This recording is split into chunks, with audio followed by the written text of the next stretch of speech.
Olá, senhoras e senhores, sejam muito bem-vindos. Meu nome é Fábio Viana, estou aqui direto da consultoria.c. A ideia hoje é a gente fazer uma live seguindo a nossa programação toda terça e toda quinta às 17 horas, nessa terceira temporada, trazendo aí muitos convidados, trazendo pessoas que desejam participar. E hoje a gente decidiu fazer uma live, a gente teve na verdade a oportunidade de fazer uma live um pouco diferente. Uma live que a gente possa participar, interagir. Então, a ideia hoje é a gente trazer grandes perguntas que normalmente enviam aqui pelo nosso WhatsApp, ou que a gente percebe que as pessoas têm durante os atendimentos de consultoria financeira.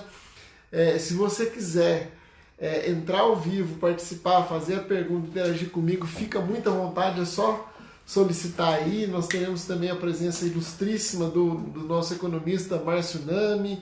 Vamos ver se mais alguém aí, acho que a Mônica da consultoria.c vai participar também. Então, hoje é uma live diferente. Então eu vou responder dúvidas como assim, quando dívida vira investimento, cooperativas funcionam, como as pessoas estão se virando nessa quarentena, dúvidas bem recorrentes. Perguntas como analisar o dólar, o que é a taxa Selic, como melhorar o meu progresso financeiro, como controlar e melhorar o meu progresso financeiro. Também separei algumas como não consigo tirar os planos do papel, o que será que dá para fazer nesse meio tempo.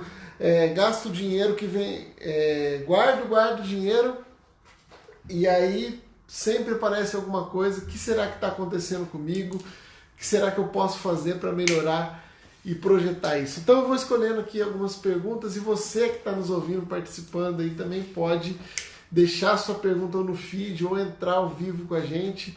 Tô vendo que o Márcio já está aí, então vamos começar com o Márcio, já que ele está nos ouvindo, na hora que o Márcio sentir a vontade, para a gente bater esse papo e fazer mais essa live.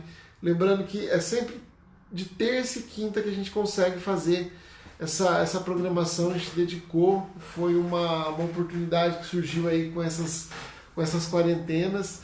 A gente já fez aproximadamente umas...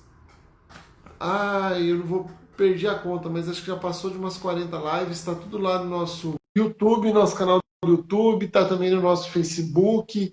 A gente sempre salva aqui também na Ponto C, no IGTV, né, Márcio? Tudo bom com Conectado. você? Tudo bem, Fábio? Tudo bom.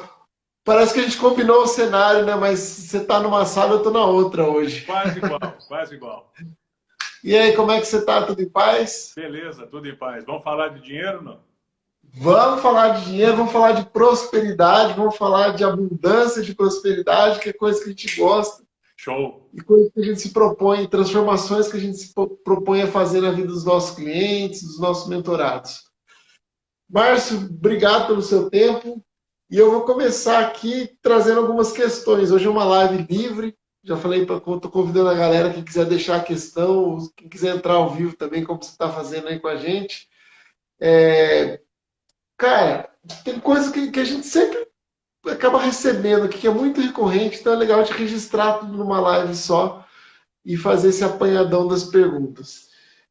Muito se falou esse ano na taxa Selic, que ela baixou, teve os impactos, agora o dinheiro tem que Moda, né? voltar para o mercado. Então, em definitivo, explica para a gente, e explica para quem está nos ouvindo, o que é a taxa Selic, o que foi esse impacto aí de agora a previsão de chegar a 1,75, né? A ideia é que chega até o fim do ano em 1,75. É uma coisa legal de comentar, mas embora seja uma conversa que está muito na moda, como você bem falou, poucas pessoas sabem que a Selic, na verdade, são duas taxas, né? E que a Selic ele é o Serviço Especial de Liquidação e Custódia, que é uma maneira que o Banco Central do Brasil tem de conseguir controlar as taxas de juros na economia. Por que eu digo para você que são duas? Aquela que todo mundo vê nos principais jornais, que todo dia diz assim, vai subir, vai baixar, isso é bom para a economia, isso não é tão bom. Aquilo é o que o Banco Central chama de Selic meta, ou seja, é o que está estipulado ali por um período mais longo. É aquela taxa que a pessoa consegue enxergar no horizonte mais longo. Mas o que gera essa taxa? O que faz com que essa taxa aconteça? Pela norma do Banco Central, todas as instituições financeiras autorizadas a poder funcionar, os bancos, eles têm que terminar o dia em equilíbrio. Ou seja, eles têm que ter um fluxo de caixa mínimo, um valor mínimo de dinheiro que tem que estar à disposição depositado no banco. E nem sempre isso é possível. Por quê? Às vezes a instituição tem mais saques do que depósitos, ou tem mais depósitos do que saques. Então ela pode chegar no fim do dia e acontecer o quê? Ela ter dinheiro em excesso, ou seja, mais do que ela precisaria ter, o que os economistas chamam de excesso de liquidez, ou pode faltar recurso para essa instituição e ela vai ter o déficit, ou seja, a falta de liquidez. E como é que faz esse encontro de taxas? Esse encontro é feito pela Selic Over, ou seja, a taxa do dia que faz essa compensação. Quanto mais alta essa taxa, aí a gente está falando da Selic de uma forma geral, mais proveitoso é o dinheiro fazer dinheiro. Então, por que as pessoas diziam que o Brasil era o paraíso dos investidores? Porque aqui você conseguia colocar o dinheiro numa aplicação e receber, em alguns casos, 5%, 10%, 15%, 20% ao mês. Coisa que em economias mais robustas isso não acontecia nem em uma década. E o contrário também vale. O que acontece quando essa taxa começa a baixar, quando ela começa a reduzir? O dinheiro passa a não fazer mais dinheiro. Ou seja, você tem que pegar esse dinheiro, esse recurso e colocar em algum ponto do processo produtivo, de fazer com que ele gire, com que ele funcione. Então, da mesma maneira que a Selic assusta quando baixa, porque diz assim, as aplicações e os investimentos não estão dando tanto quanto davam antes, isso no médio e no longo prazo é muito positivo para a economia. Por quê? Os investidores, as pessoas que têm recursos, quem precisa fazer o dinheiro girar, vai começar a fazer esse dinheiro girar através de quê? Através do aporte de capital em novos negócios, em novas iniciativas, e não o dinheiro pelo dinheiro. Então, é muito mais uma questão de perspectiva, mas como ela é, historicamente no Brasil, ela sempre foi muito alta, durante 10 anos, 15 anos, é normal esse estranhamento. E também o nosso perfil do latino, de uma forma geral, que é um pouco imediatista, quando você fala assim, precisamos esperar o médio prazo, ou seja, alguns anos ou alguns meses, para algumas pessoas pode parecer uma eternidade. Então fica difícil de entender. Mas, de uma forma bem resumida, é isso que é a Selic, e essa é a forma com que ela afeta a gente positiva ou negativamente, dependendo da visão. Bom, outra pergunta, já que você falou de sobe, desce, perspectiva, mercado, como é que ficam as coisas, tem o lado bom, tem o lado ruim. Tudo tem. Como tudo tem. Uma outra pergunta que a gente já respondeu essa pergunta em várias lives, acho que é uma das que a gente mais recebe aqui na Ponte. Eu lembro quando a gente fazia aquela que era nós dois juntos, quase todo programa a gente começava com alguém, e aí? Como é que está o dólar? Como é que fica esse dólar? Como é que é a projeção do dólar? Então, comenta um pouquinho desse momento atual e, sim, o que seria uma perspectiva razoável, porque a gente não tem aí tantos elementos, né, para bater o martelo até o final do ano, mas o que seria razoável até o final do ano para a gente pensar, imaginar os impactos do dólar na nossa economia, no nosso poder de compra e assim por diante. Inaugurando a série Perguntas Difíceis da live da Ponte C, mais uma vez. Mais uma vez. Vem comigo. É o povo que manda, hein? Eu sei que é o povo que manda, mas é aquela história, né? Se você perguntar a 10 economistas, 20 economistas e receber 20 opiniões diferentes, provavelmente todas elas estão certas, porque cada um analisa de uma perspectiva, de um caminho. O que é legal você que está assistindo a gente, ou você que vai assistir depois no compartilhamento perceber, qual é a função desse dólar. O que acontece? O que faz com que ele oscile, com que ele suba ou com que ele desça? A moeda, o dólar em si, ele é considerado um dos principais ativos mundiais. O que é um ativo mundial? É aquilo que a maioria das pessoas tem confiança no caso de alguma incerteza. Por exemplo, eu não sei o que vai acontecer com a economia, estou bastante tenso, bastante preocupado, eu não sei onde investir. Na dúvida, eu vou lá e compro dólar. Aí o Fábio faz isso, o João faz isso, a Maria faz isso, as grandes empresas fazem isso. E na economia, como ela é absolutamente amoral, ela trabalha com oferta e demanda, quando todo mundo procura alguma coisa, o que acontece com essa coisa? O preço sobe. E quando Sim. quase ninguém procura alguma coisa, o que acontece com o preço desse ativo? O preço desce. Como o dólar tem extrema confiabilidade, se você for perguntar assim, qual é a diferença da moeda dólar para a moeda real? Tecnicamente nenhuma. São dois países soberanos, as moedas não possuem lastro, ou seja, a garantia delas é escritural em função da confiabilidade. Agora, por que todo mundo procura o dólar e não procura o real? Pela confiança que foi construída ao longo de décadas. É verdade que o real hoje ele tem uma credibilidade maior, mas nem de longe se compara à segurança, pelo menos à ilusão de segurança que o dólar fornece. Então, o que faz com que ele fique mais alto? O nível de incerteza. Porque as pessoas compram e a cotação acaba subindo demais. Qual é o nível ideal? Que é a pergunta de $1 bilhão, né? Como é que vai ficar essa economia?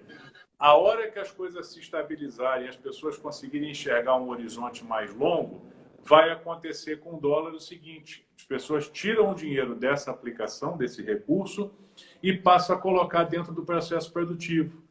Máquinas, equipamentos, investimentos e por aí vai. Isso faz com que a procura pela moeda seja reduzida e automaticamente o preço dela comece a desinflar, comece a reduzir. Então, o que vai fazer isso acontecer? Quando a neblina sair da frente das pessoas, quando as pessoas conseguirem enxergar um horizonte mais longo. Agora, se você me perguntar qual é esse horizonte, eu dou a resposta clássica: não sei. Não, a resposta clássica é depende. Depende. Nesse Depende. caso, eu não sei, não dá para saber realmente, porque são muitas variáveis envolvidas dentro do processo. Sim, ainda mais no momento atual, que é um momento jamais vivido pela sociedade moderna, né? A sociedade capitalista, né? Nunca viveu um cenário tão conturbado quanto esse. Então, qualquer afirmação é uma mera, digamos, é um mero palpite, porque não Fica tem. difícil, é verdade. Não dá para ter uma certeza muito clara. Exatamente. Não vou tomar muito seu tempo, mas eu tenho mais duas perguntas aqui que cabem para você, e depois eu já vou chamar a Mônica, que a Mônica já está A aqui. Mônica já está na área aí, beleza. Eu quero conversar com ela também. A gente vai falar sobre comportamento, sobre crenças, vai ter Hoje vai ser uma live bem legal. Márcio, pergunta que, poxa, eu falo que nos últimos 2 anos, se eu voltar nos últimos 24 meses, eu acho que do meu período onde eu estudo educação financeira, que eu dia estava olhando aqui as datas, já faz acho que uns 13 anos, 14 anos quase, é o período que eu mais ouvi essa pergunta. Que eu falei, poxa, até que enfim, e é uma pergunta que me deixa muito satisfeito, porque eu começo a olhar para o futuro. Eu entendo que o brasileiro, na média, está olhando muito mais para o futuro, que é onde investir, como é que eu faço meu dinheiro render, tudo isso, porque a gente teve um movimento anterior, que foram os influenciadores digitais, que foi a propagação da informação, isso incluiu muita gente nesse mercado de investimentos. E essa pergunta está cada vez mais recorrente, né? E ela vem cada vez mais embasada. Então, ou dicas, de forma um pouco sucinta, o que a gente pode trazer de reflexão em cima dessa pergunta de onde investir nesse momento? Olha, dica especificamente, Fábio, dizer assim, o melhor investimento é o A ou é o B, é temerário dizer, você sabe muito bem, principalmente em função do perfil da pessoa e das características que ela tem. Mas dá para a gente falar de tendência. Com essa queda de Selic, com essa diminuição dos juros, principalmente nas aplicações de renda fixa, naquelas aplicações consideradas tradicionais, vamos dar um exemplo clássico aqui. A famosa poupança, né, que começou lá como caderneta de poupança, que foi um mercado, uma invenção nacional, que hoje 60%, 70% da população brasileira ainda tem. Esse investimento hoje, em média, ele vai render em torno de 70% da Selic. Ou seja, 70% de muito pouco, 70% de quase nada. Então, quem aposta suas economias ali nesse cenário de renda fixa, sem sombra de dúvida, está muito preocupado. E todas as economias mundiais, amadurecidas ou menos, mais amadurecidas ou menos amadurecidas, acontece um cenário. Quando as taxas básicas diminuem, Selic, por aí vai, existe uma forte tendência a acontecer o quê? O pessoal começar a olhar para o mercado de renda variável. Então, não sendo uma dica, mas sendo assim, uma exploração, uma tentativa de conhecimento, uma busca, o Brasil ele é um país continental, mas o número de pessoas físicas que investem em ações de empresas é um número muito pequeno. E a tendência disso, eu estou falando não de dica, mas de tendência. A tendência agora com esse nível de taxa de juros é que as pessoas comecem a olhar para esse mercado e começar a entendê-lo melhor. Porque todo mundo que não conhece bolsa, que não entende nada de bolsa, fala assim, aquilo é uma roleta, aquilo é um grande jogo, aquilo é uma aposta. Muito pelo contrário.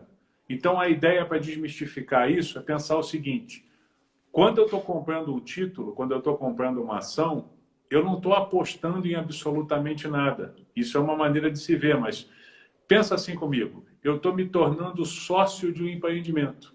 Então, a pergunta de todo acionista, principalmente o acionista pessoa física que está começando nessa caminhada, é pensar assim, eu seria sócio daquela empresa, sim ou não? Se sim, quais são as razões? Aí você vai listando as razões. Se forem mais positivas do que negativas, em tese pode ser um bom negócio. É óbvio que isso demanda conhecimento, isso demanda um pouquinho de estudo, um pouco de paciência, mas é uma nova maneira de ver os investimentos. Então, se você me perguntar assim, qual é a grande dica de investimentos hoje?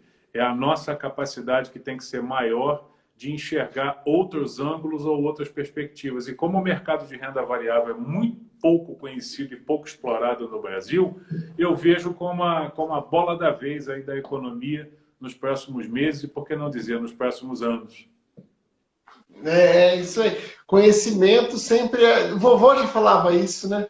Total. Uma coisa que nunca te tira é o conhecimento. Então, quanto mais você conhece os mecanismos, quanto mais você conhece a linguagem e tudo mais, acho que você tem mais segurança para... E agora, para a gente encerrar esses minutinhos aí com a sua presença, fala para a gente o que esperar de 2020 aí, porque tem muita gente que está assim, ou em ritmo de final de ano, muita gente não, tem uma parcela das pessoas em ritmo de final de ano, porque tomara que isso passe, tomara que isso acabe. Tem uma parcela de pessoas também assim que querem pular, vem janeiro logo, vem, sabe, não é nem clima de final de ano, é um stand-by. Tem pessoas que estão aí, o que eu faço? Uma outra parcela, e na real a gente ainda tem praticamente 4 meses a serem trabalhados, é um quadrimestre poderoso, né? De retomada, de novas ações do governo. E o que a gente pode esperar disso, Márcio, desse final de ano aí? Olha, toda vez que eu escuto na sessão de coach, nas mentorias, nas palestras hoje virtuais, o que eu devo esperar, a minha resposta é sempre uma só: absolutamente nada. Ninguém tem que esperar absolutamente nada. Se você quer uma saída de um cenário, de uma perspectiva, de uma ação, a ideia é que você consiga agir. A pergunta é ser feita de uma outra forma: como é que eu posso agir para mudar esse cenário, seja ele não tão favorável, seja ele desafiador, e quais são os elementos que eu tenho para conseguir chegar melhor lá na ponta? Por quê? Embora faltem aí 3 meses, 4 meses, ok, mas esse ano ele tem que funcionar como um alicerce para as conquistas que vêm para frente. A gente nunca pode esquecer que essa questão de ano fiscal ou ano civil, ele é uma mera convenção. O resultado do teu processo, da tua progressão, da tua prosperidade, ele é caminhado todo dia. O ser humano data por uma mera convenção social. Mas se eu construir as minhas bases, os meus caminhos todos os dias e buscar pensar principalmente sobre a alternativa de solução, honestamente não vai fazer diferença se eu estou em 2020, 2019, 2021 e eu vou continuar colhendo esses resultados. É muito importante notar que, até usando a PNL, né, a programação neurolinguística que a gente gosta tanto, muitas das vezes isso funciona como um limitador. E quem não usa isso como limitador tem uma vantagem competitiva. Porque, por exemplo, tu liga hoje os noticiários, 99,9% das notícias são ruins. Você vai conversar com as pessoas na rua, dificilmente você vai ter uma linguagem de otimismo. Você vai abrir um jornal físico, quem ainda faz isso, ou quem vai buscar na internet, você não vai achar quase nada de positivo. Porém, o dinheiro, as oportunidades, as situações estão aí. Só que você tem que fazer igual um garimpeiro, né? Você tem que conseguir buscar aquilo que faz sentido para você e transformar em resultados. Então, independente do ano, do número de meses que faltam, da perspectiva. E tem uma pergunta, uma afirmação que a gente gosta muito de usar também nas terapias e nos... Travou? Como pode ser melhor, eu vou ter outras alternativas e outras perspectivas. Eu, pelo menos, acredito muito nisso. Maravilha. Márcio, obrigado, gratidão pelo seu tempo, pelas suas explicações, pela sua participação. Para quem está nos ouvindo, hoje é uma live um pouco diferente, de perguntas e respostas. A gente selecionou aqui várias pautas que a gente tem visto, né? Às vezes o pessoal manda aqui para acontecer, para a gente comentar. E o Márcio é um mestre em economia, em PNL, e está comentando e nos ajudando. Márcio, valeu, obrigado. Fábio Viana, sucesso, prosperidade, abração para a Mônica que está chegando aí agora. Pessoal, curte essa live, aproveita, compartilha e até uma próxima oportunidade. Valeu, obrigado, gente. Exatamente. Bom, se você que está, deixa eu rever o Márcio aqui, se você que está nos ouvindo, quer participar, quer deixar a sua dúvida, seja ela por escrito aqui para a gente comentar, seja participar, entrar na live aqui comigo e fazer a sua pergunta, ou sua contribuição e fazer a sua participação, vai ser... Ah lá, ó. Tem gente já participando. Eu vou chamar o Aliomar primeiro, Mônica, rapidinho, e depois eu vou te chamar. Só um minutinho. Aliomar vai entrar aqui comigo. Vamos ver como é que você está aí, quem é campeão. Mônica, Júnior, eu acho que o Júnior... Você está me ouvindo? Eu acho que o Júnior aqui apertou algum comando errado, eu vou tirar ele aqui, porque tá com a tela do computador dele. Então, Mônica, vamos agora você. Eu queria fazer um pouco mais de suspense para te trazer, tá? Adriano Capes também, se quiser entrar ao vivo aqui, falar um pouquinho de educação financeira, falar um pouquinho do seu trabalho. Hoje é uma live especial de perguntas e respostas. Mônica, tudo bom? Boa tarde. Boa tarde, tudo bom, Fábio? Que responsabilidade falar depois do Márcio.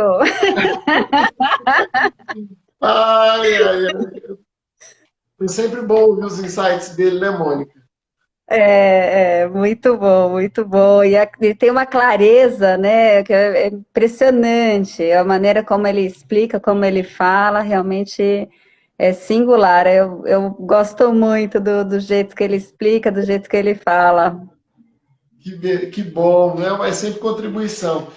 E hoje, nesse dia, aqui a gente está no 18º andar, você conhece a nossa sala, que estou vendo o sol se pôr, mas o friozinho já está batendo. E é bom para... o Adriano vai começar uma daqui a pouco também. Deixa aí o contato, Adriano, o pessoal vê sua live depois no reprise. E curtindo um pouquinho desse friozinho. Mas o nosso papo hoje continua sobre educação financeira. E, Mônica, você como educadora, como parte do time da Ponte C, fazendo os atendimentos, fazendo suas palestras, movimentando aí, agora como consteladora também, né, Mônica? Poxa, que conquista e que técnica fantástica. Eu trouxe algumas questões aqui da turma para dividir com você. Então, vamos lá. A primeira delas aqui. Qual na sua visão, Mônica, é a melhor maneira de eu controlar, de eu mensurar a minha evolução financeira? Porque a gente sabe que as finanças, elas partem dos números. Muitas vezes as pessoas vêm reclamando dos números. Meu dinheiro não dá, eu ganho pouco, eu ganho muito. Falta isso, falta aquilo. Às vezes com visão até um pouco pessimista. Mas quando a gente olha para a história de vida, para trajetórias, tem tantas coisas ricas, né, que a gente pode mensurar também. E como é que a pessoa pode fazer essa reflexão, olhar para isso, para ela se encontrar, para ela valorizar tudo que ela viveu, que ela absorveu até hoje? Primeiro é legal listar realmente as conquistas que conseguiu alcançar até agora, né? Então, lembrar da trajetória, lembrar do que já fez, que foi certo, que deu resultado. Isso ajuda a fortalecer também aquilo que a gente sabe de fazer bem feito, né? Então, assim, quando a gente olha para trás e olha a trajetória, olha as conquistas, a gente vai lembrar que a gente também sabe fazer coisas. E aí a gente consegue conectar com essas coisas. Então, quando a gente lembra das conquistas feitas até agora, até o momento, a gente consegue lembrar, ok, o que que eu fiz então, né? Então, se eu conseguir comprar um apartamento, o que que eu fiz que deu certo, que eu consegui comprar um apartamento? Né? Lembrar-se de que você já fez isso algum dia, né? E além disso, Fábio, é interessante você ter metas financeiras. Isso ajuda muito, isso é importantíssimo, porque sem métrica a gente não consegue mensurar a evolução, né? Então, assim, se a gente precisa ter metas que a gente fala, né, de curto, médio e longo prazo. Então, curto prazo até 1, 2 anos, né? Médio prazo, 2 até uns 6 anos, e longo prazo, 6 para cima, né? 6 anos para cima. Por que que essas metas são importantes? Porque vai te ajudar a ter maior clareza da tua evolução financeira, você vai conseguir acompanhar isso de pertinho, vai te ajudar a pensar em realmente quais que são os investimentos mais adequados para cada meta, que isso também é bem importante, acho que entra um pouco no que o Marco estava falando também, né, que das opções de investimento, que muitas pessoas ficam, né, nessa dúvida. Então, até essa estratégia, quando ela está conectada com a meta, ela é mais assertiva. Então, se eu faço uma meta para comprar o carro, eu vou trocar de carro ano que vem. Então, qual que é o melhor investimento e qual que é o valor que eu preciso realmente depositar por mês para conseguir trocar esse carro? Então, isso ajuda também a mensurar os resultados. E aí já me dá gancho para outra pergunta, que é uma pergunta que a gente ouve assim sempre, que a gente ouve assim muito nas sessões, nas perguntas. Como é que eu faço para identificar? Parece simples essa pergunta para quem está nos ouvindo, mas a gente, só quando você está do outro lado que você entende assim, poxa, como é que as pessoas não têm metas, como é que as pessoas não têm sonhos ainda, né, nessa altura.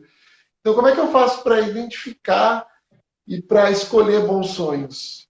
Boas metas, né, na verdade. Sim, sim. Esses bons sonhos a gente fala muito na PNL, né, de fazer a verificação ecológica. Então, pensar o que que é melhor não só para mim, mas também para minha família, para o meu companheiro, para os meus filhos, porque uma meta só para mim, estando desconectado da minha família, talvez ela perca sentido no meio do caminho. É mais fácil de desistir. Ela vai perdendo força, porque ela tem menos importância.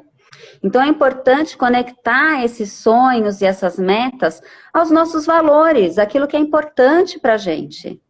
Então, aquilo que vai trazer satisfação, aquilo que vai trazer realização de fato. Porque se não estiver conectado com algo que a gente está emotivamente ligado e conectado, é mais fácil de desistir. Sim. É aquela questão, né? Você junta, aí você acha que está muito difícil, e você vai lá e gasta tudo com outra coisa. Quer dizer que é uma meta que está efetivamente conectado, que não tá refletindo o seu valor, os seus princípios, ou atendendo a sua necessidade e a da sua família. Uma meta por uma meta comum. Ela perde o sentido de ser, né? Quando a partir do momento que a gente simplesmente fala, né? Então, não, eu quero juntar R$1 milhão. Quero juntar R$1 milhão. E aí, muitas vezes a gente já atendi com o coach que estava lá quase beirando R$1 milhão e estava insatisfeito. Sim. Por que estava insatisfeito, né? Porque estava com uma meta muito longe, muito a longo prazo, esqueceu as de curto prazo também. Isso é importante lembrar, né, Fábio? Que assim, a gente precisa também tirar um pouco do lazer, né? Curtir o dinheiro. O dinheiro tem que nos servir agora no presente. Se a gente está olhando só muito lá no futuro, também é complicado. Então, a gente tem que ter esse equilíbrio no momento de escolher os bons sonhos. Por isso que a gente fala muito, né, de sonhos de curto, de médio e longo prazo. Porque os de curto, quando a gente conquista, vai dar força para a gente reconquistar o de médio, que vai dar força para a gente conquistar o de longo prazo. Então, isso é muito importante também. A gente cria uma roda de prosperidade, né? Você está sempre realizando, você sabe o que é as férias, você sabe quando será o próximo carro, você já sabe que você está cuidando da sua independência financeira e funciona, né, Mônica? Funciona na prática.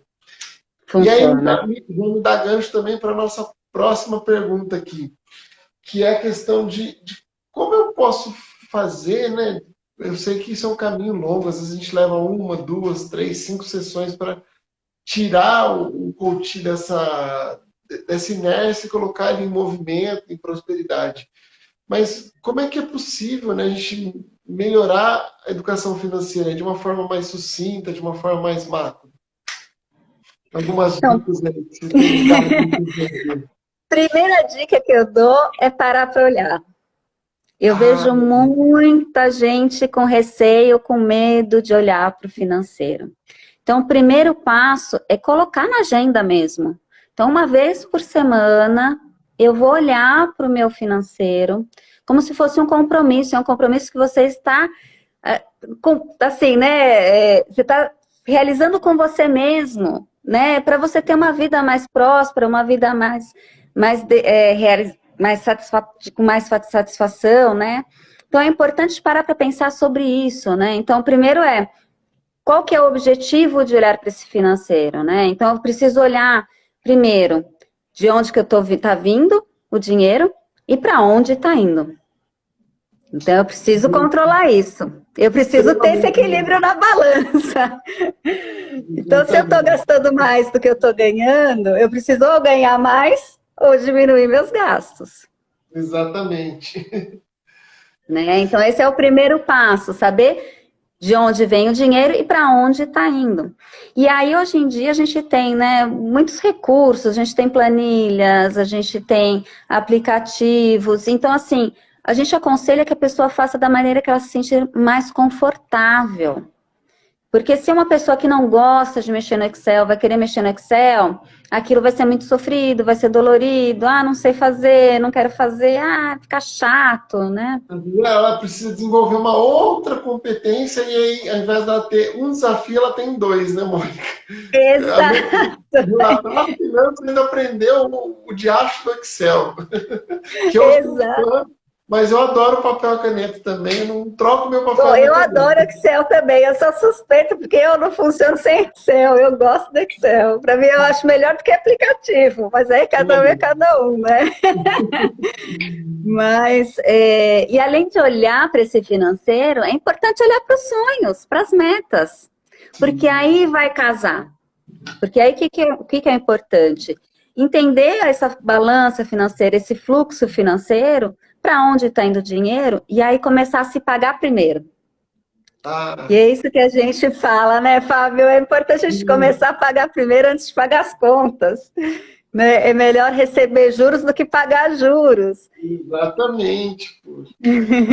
E o se pagar eu acho que ele é tão transformador. Um dos grandes insights que eu tive no começo é que eu ficava sempre um valor igual, praticamente todos os meses, lá atrás, usando o cheque especial e pagava juros. Falava, mas caramba, né? E aí, do nada, ainda não estava estudando educação financeira, não tinha contato com a didática, com o livro. E eu, do nada, falei assim, quer saber de uma coisa? Se eu entro R$ 500 no vermelho todo mês, se eu tiver paciência durante uns 2, 3 meses, juntar esses R$ 500 e começar a me pagar, fazer o meu cheque especial, eu vou economizar um monte no final da minha vida. E foi esse um dos primeiros passos. Eu falando agora, eu lembrei que do se pagar. E eu fiz direitinho, eu fiquei lá alguns meses, eu lembro que eu, na época apertado, ganhando um pouco, até colocar ali os primeiros R$ 500 para deixar de saldo na conta. Aí eu falei, ufa, olha que beleza, como que a gente pode funcionar de uma forma diferente? Exato, exato. E aí a gente vai aprendendo que pode fazer, que é possível fazer, Fábio, porque esse é o segredo. Porque a gente vai começando a mudar o mindset, a gente vai começar a mudar o nosso comportamento financeiro. Então, antes de fazer algum gasto, vai pensar melhor. A gente fala muito no cartão virtual, cartão de crédito, né? Que a gente gasta sem perceber, que a gente tem as atrações aí, principalmente online. É muito mais fácil a gente apertar um botãozinho do que pegar o dinheiro da carteira, tirar a nota e pagar. Dá um ok no aplicativo, né? Ai, Isso, isso.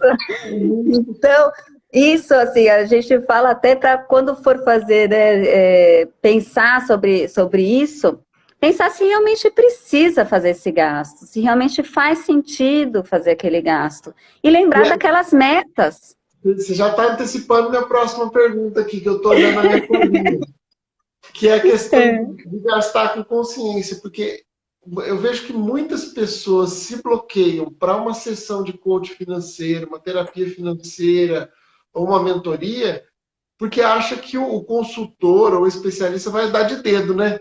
Não, faça isso, você está gastando demais, está tudo errado, sabe? Parece que aquela coisa de bruxo ou aquela coisa receita de bolo. E eu vou lá, ele vai falar que eu tenho que fazer isso, isso, isso e aquilo. Parece que é uma são expoentes. Ou vai condicionar muito a minha vida, ou vai falar que eu estou totalmente errado. Quando, na verdade, a Exato, gente preza por esse gasto com consciência, né, Mônica? E como é que a gente faz? com Então, certeza. eu quebrei um Bom, segue pouquinho aqui. algumas dicas que até eu venho aplicando e que funcionam, que a gente não precisa mudar o nosso estilo de vida drasticamente para economizar.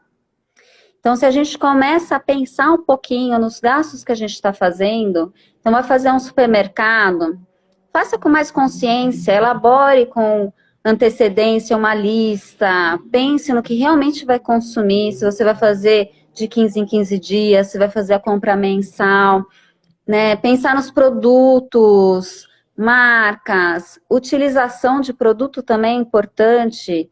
Então, será que eu estou comprando um amaciante concentrado e eu estou usando como se ele fosse normal? Você está gastando o dobro do produto que precisaria estar gastando. Então, Exatamente. esse tipo também de consciência é importante. Então, assim, que hábitos meus dentro da minha casa, se eu mudar, eu vou conseguir obter pequenos ganhos. E esses pequenos ganhos vão se refletindo mensalmente e depois anualmente. Então, a gente fala, mas isso é tão pouco, Mônica. Se parar para pensar, mas você está falando de sabão em pó, de detergente, isso é tão baratinho. Mas se você colocar na ponta do lápis, e se você fizer a conta de por ano, quanto que você gasta disso, e se você está gastando o dobro do que você precisa, você realmente vai entender que realmente você pode fazer uma economia sem mudar o seu estilo de vida. Você não está deixando de comprar, você está usando melhor. Outra coisa também que a gente fala é otimizar os seus gastos. Então, se eu estou fazendo uma academia e tem um personal e pago um personal trainer, será que na academia não tem um personal trainer lá dentro que possa me ajudar? Eu preciso pagar separado? Então, essas otimizações de gastos também são boas estratégias, né? Negociação. Então, negociar plano de TV, plano de telefone, isso é infalível. Liga lá, geralmente você consegue alguma coisa melhor. Sempre dá uma baixadinha. E agora, na pandemia, o quanto percentualmente subiu os gastos variáveis, né, de mercado, a galera ficando mais em casa, mais água, mais luz, mais, às vezes, contratar o serviço de streaming só para ver o catálogo e aí fica lá no automático. Eu sei que o supermercado, né, ele é talvez o segundo, o terceiro, e muitas vezes é o primeiro grande item, né, do nosso dia a dia, do nosso orçamento doméstico. Então, ele realmente tem que ser, parece pouco igual muitos dizem, mas é igual você falou, quando você vai somando ali. E me lembrou agora uma vez, eu tive com 18 anos de idade, mais ou menos, o cara foi me dar um curso de vendas. e ele fez uma coisa fantástica que foi me ensinar a ler rótulos. Falou, você Tá. não precisa saber de tudo aqui, era material escolar, tinha 3.000 itens a loja. Mas se você for aprendendo um item por dia, ou ler 2 rótulos por dia, você vai ver o quanto que você vai melhorar a sua eficiência, o quanto você vai melhorar. Se cada vez que for no mercado pegar um produto e ter um pouquinho mais de atenção, você vai ver que no final do ano já está um expert, muita coisa ali, com nenhum investimento financeiro e com pouco investimento de tempo. Quer dizer, um cálculo aí perfeito. É verdade, mas é por aí, é por aí. Outra dica também que a gente dá muito dessa questão da consciência do gastar é não entrar na parcela. A parcela. Ah, é a parcela. A gente sempre olha e fala, ah, mas cabe no bolso. Ah, mas Só cabe no bolso. É só mais uma parcela. Se a gente perde o controle dessas parcelas, é muito perigoso, porque é isso que vai realmente abrindo o rombo, né? Então, assim, é importante começar a olhar também para isso. Será que eu preciso parcelar realmente? Tenho alguma vantagem se eu pagar à vista? Eu consigo algum desconto no pagamento à vista? Então, parcelamento tem que ser o último dos recursos, né? E a gente fala muito também da questão de a gente parcela aquilo que traz algum retorno financeiro para a gente. Que geralmente é a Sim. educação, geralmente é alguma coisa que a gente vê que vai trazer esse retorno financeiro, de fato, né? E muitas vezes é até um retorno intangível, que nem é financeiro, é o conhecimento, é a questão de você estar se aprimorando, é a questão, né? Então, assim, é importante parar para pensar também onde que eu estou fazendo essas parcelas, por que que eu estou fazendo essas parcelas? Será que não vale a pena segurar, esperar mais um pouquinho? Colocar esse dinheiro, ao invés de colocar o da parcela, ao invés de pagar a parcela, coloca lá na aplicação, espera mais um pouquinho, ganha um pouco de juros, e aí quando você for pagar, você já tem mais do que você pagaria o produto. Não é muito melhor para pensar sobre isso e pensar dessa forma? Exatamente. E hoje está tão mais fácil a questão dos investimentos. Quem é cliente, por exemplo, de cooperativas, tem um produto chamado RDC, que, putz, coloca lá, dependendo da quantidade de dias que você deixa, é a rentabilidade que você vai ter. E tem também os bancos digitais que você não precisa nem pagar taxa, você só coloca lá, já está rendendo o CDI. Ai, Fábio, mas o CDI rende pouco. Melhor pouco na sua mão do que muito na mão dos outros, né? Com certeza. E é aquela coisa, se você não está olhando para o teu dinheiro, tem muita gente olhando para ele. O mercado está de olho nele. A gente tem o tempo inteiro estímulos de propagandas, né, tem especialistas focados nisso. Então, se a gente tem que realmente estar de olho no nosso dinheiro, para onde que está indo o nosso dinheiro, porque se a gente não olhar para ele, tem gente que está mais preocupado com ele do que a gente, e aí é complicado. Exatamente. Mônica, brigadão pelo seu tempo. A ideia era uma participação aqui. Em breve a gente vai marcar outra live para falar de mais assuntos, falar de constelação, de PNL, porque eu sei que você tem muita coisa aí para contribuir com a gente. Pessoal que está nos ouvindo, hoje é uma live de perguntas e respostas, então se mais alguém quiser entrar ao vivo, ó, beijão, Mônica. Até a próxima. Beijo, Fábio. Obrigada, pessoal. Até mais. Até mais. Então, você que está aí ligado na nossa live, a gente tem mais alguns minutinhos. Se você quiser deixar, tem mais uma lista aqui de perguntas que eu posso ir respondendo, a gente pode interagir. Se você quiser deixar sua contribuição, se quiser entrar ao vivo, fazer sua colocação, sua dúvida, sua contribuição com relação a algum tema relacionado à educação financeira, a gente vê que é o momento que o país parece que acordou, né? Parece que já estava escrito na história que a gente ia ter que olhar mais para isso. As pessoas foram para casa, as pessoas se conscientizaram, a gente falou um pouquinho do mercado, a gente falou de estratégia, e tem outras questões aqui que eu gostaria de comentar para aproveitar esses 15 minutos finais aí para a gente fechar uma hora de live. Tem uma dúvida que o pessoal sempre manda relacionada a quando dívida vira investimento. Mas isso é possível? Transformar uma dívida em investimento? Bom, com certeza. A Mônica aqui está deixando o Instagram dela. Desculpa, eu não pedi. Mônica, eu vou falar aqui. Miriam Gold Soluções, grande beijo. Ah, não, ela tá mandando um recado para Miriam. O Instagram da Mônica está marcado aqui também. Mônica.d'Angelo.139. Quando dívida vira investimento? Na verdade, a gente pode fazer uma dívida para fazer um investimento. E tem alguns produtos financeiros que, ao decorrer do tempo que você está aportando, ele é um consumo. Mas, em determinado ponto, ele pode se transformar em investimento. Então, vou citar algum exemplo aqui. Você tem uma oportunidade de comprar um carro que a tabela do carro é 40 mil reais. Mas, porém, contudo, entretanto, todavia, alguém lhe oferece esse carro a 30 mil. Você fala, poxa, uma baita de uma oportunidade, não tenho dinheiro. O que eu faço? Uma dívida.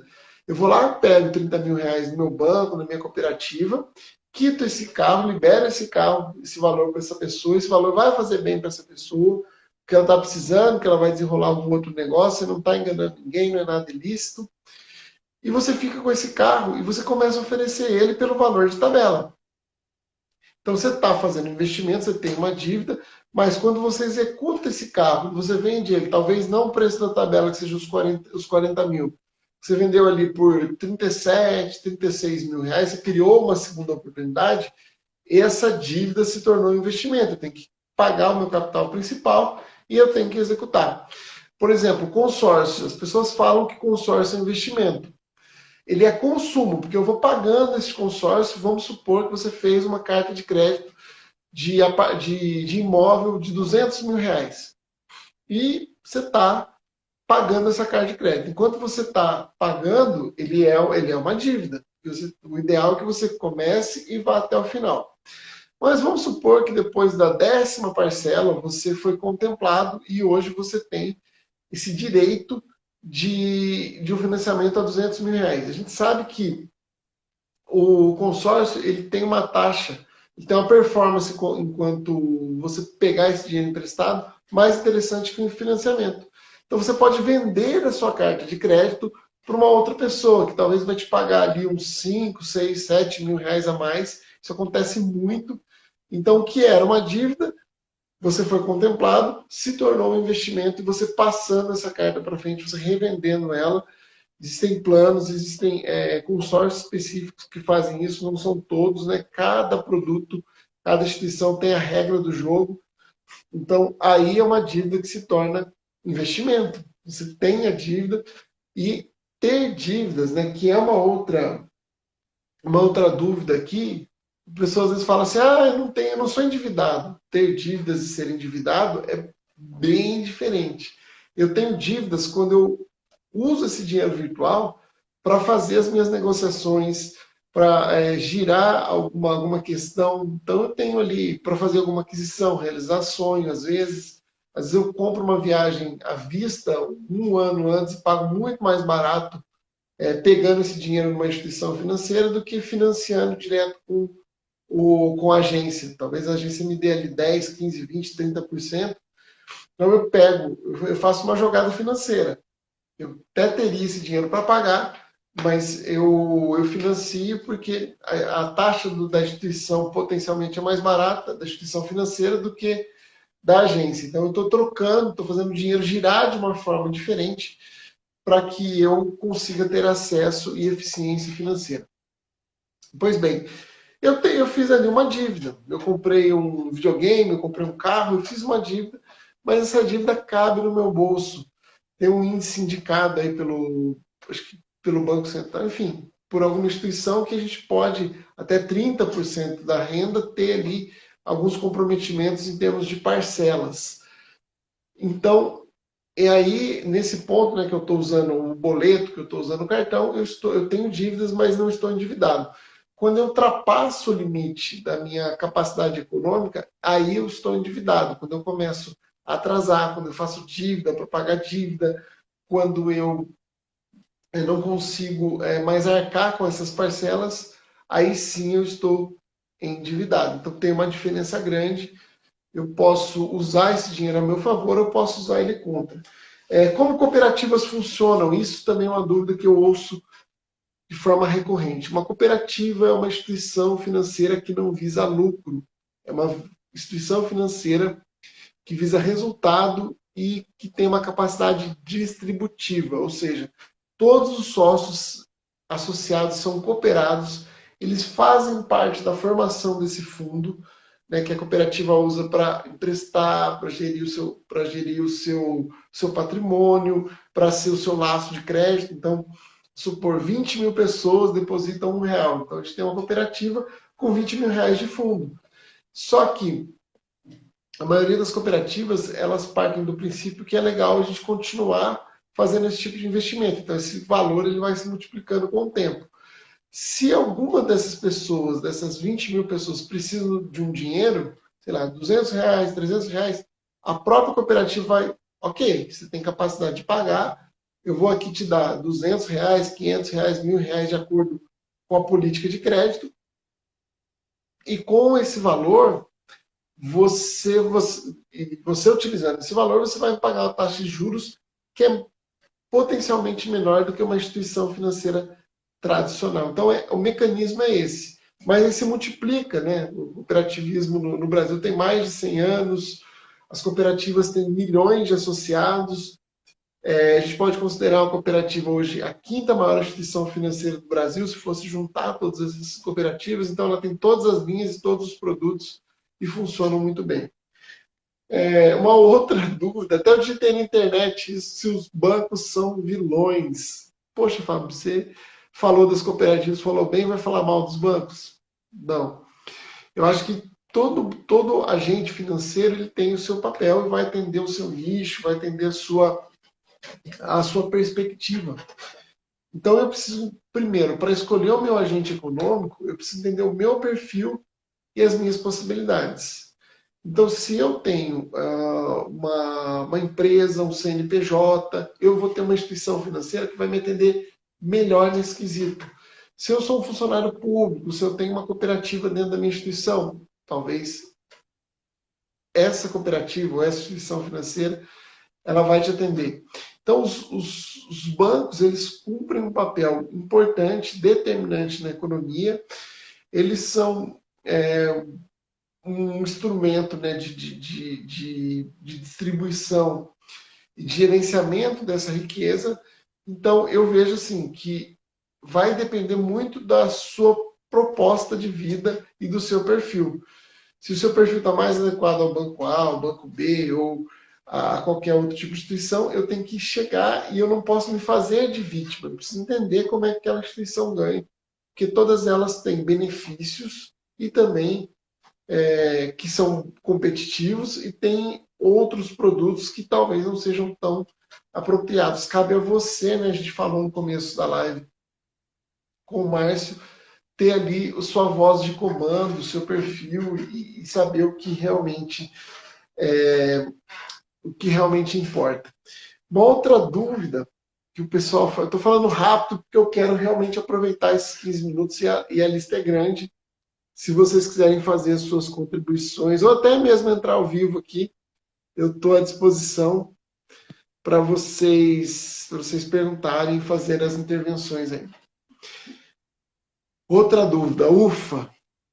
Outra dúvida é, por que poupar é tão difícil? Eu acho que quando a Mônica entrou, a gente falou um pouquinho disso de forma um pouco mais sutil. Às vezes fica difícil poupar, porque o poupar é eu abrir mão de um benefício no presente por algo melhor e mais consciente no futuro. Mas, se eu não tenho clareza do que me faz feliz, se eu não tenho consciência do que eu preciso para esse futuro, eu acabo vivendo muito mais no presente. Ou eu fico no passado, né? Fico muito depressivo, e aí para eu sair desse gatilho de puxa, o passado é tão difícil, eu não tenho, nunca tive, se eu estou no olhar de escassez, se eu estou com uma coisa chamada demanda reprimida, eu acabo, aí que eu não vou ter força para poupar, porque eu estou o tempo todo fazendo uma compensação. Ou se eu não sei o que eu quero do futuro, me gera muita ansiedade, o que eu faço agora, o que eu faço agora? E aí, para suprir essa necessidade também, eu posso comprar sapato, eu posso trocar o carro, eu posso pôr som no carro, eu posso fazer viagem. e aí eu não vejo o futuro de uma forma clara. Então, a sua capacidade de poupar, ela está diretamente relacionada com essa capacidade de sonhar e de transformar em meta. Porque quando você consegue relacionar no seu inconsciente de forma clara que X cafezinhos durante determinado período de tempo vai te trazer um carro novo, vai te trazer uma moto, vai te trazer mais conforto, mais segurança, ufa, aí a conta começa a fechar. Aí você começa a poupar e todo o dinheiro ele tem que ter nome e tem que ter sobrenome. Esse é o dinheiro da minha independência financeira.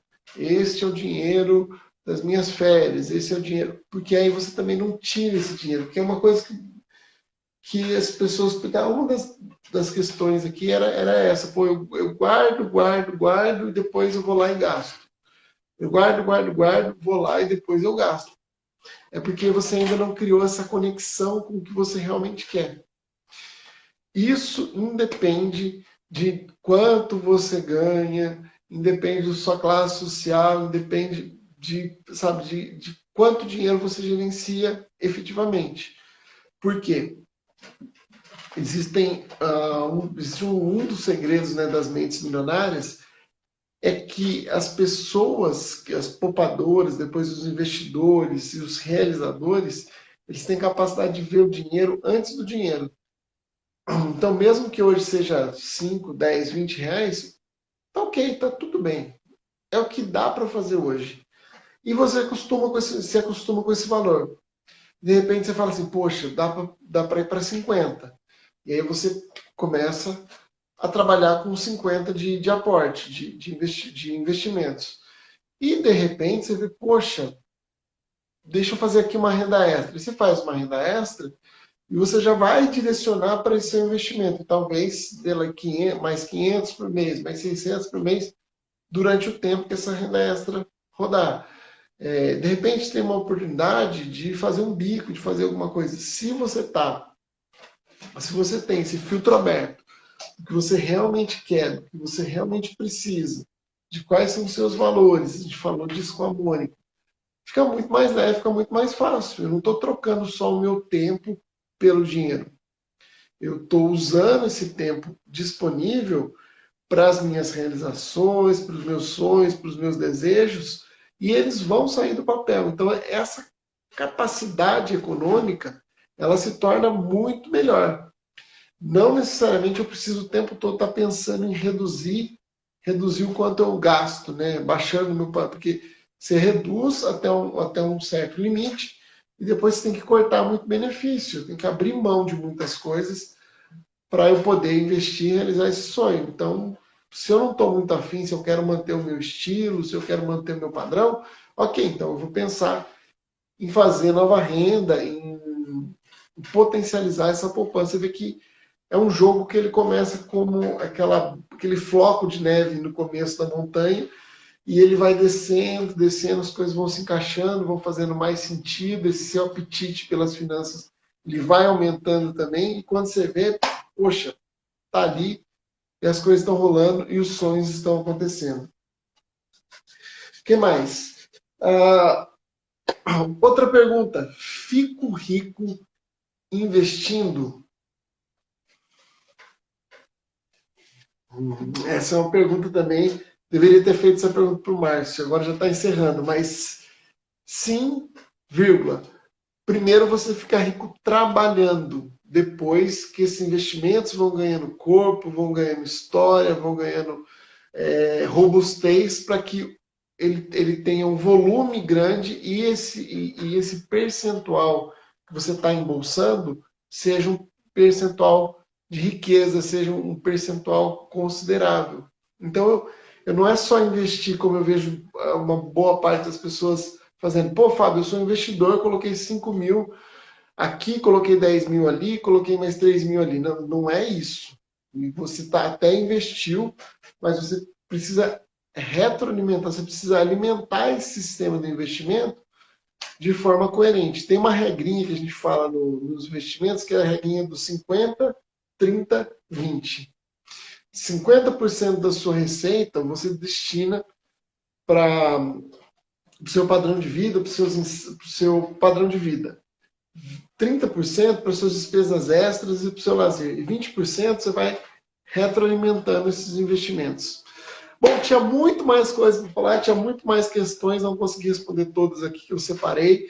Um beijão para o Márcio, um beijão para a Mônica, um beijão para todo mundo que participou. Sucesso, prosperidade e até a próxima live.